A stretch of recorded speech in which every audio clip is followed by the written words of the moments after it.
la dictature a tout mis sous contrôle, il est très très difficile maintenant de pouvoir dire ce que sera la fin du tournant.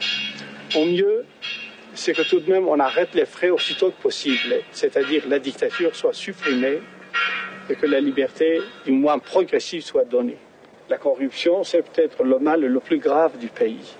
S'il fallait choisir entre la lutte anticorruptionnelle et la liberté, j'aurais d'abord commencé par supprimer la corruption, parce que c'est elle qui engendre même la dictature. Et la dictature actuelle est toujours pour mettre une certaine couverture sur la corruption. Nous sommes d'accord pour l'exécution sincère et complète de notre Constitution. Mais, comme nous avons dit, nous sommes d'accord aussi que malheureusement, le roi actuel a absolument violé notre Constitution.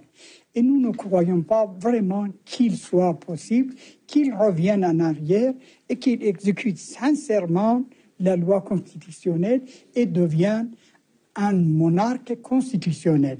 Ça devient de plus en plus difficile parce que la dictature dure et il est très difficile de convaincre un homme qui a exercé un pouvoir absolu pendant des années et des années sur une nation avec une puissance économique accrue et avec un absolutisme que vous avez peut-être l'occasion de constater par les différentes manifestations en Iran.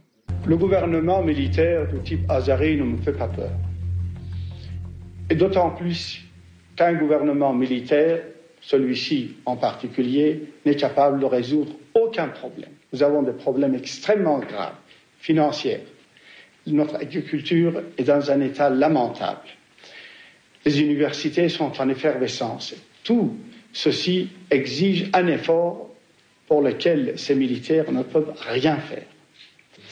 Et ce gouvernement doit faire place à un gouvernement socialisant, démocratique et qui pense à l'avenir du pays sur des bases solides.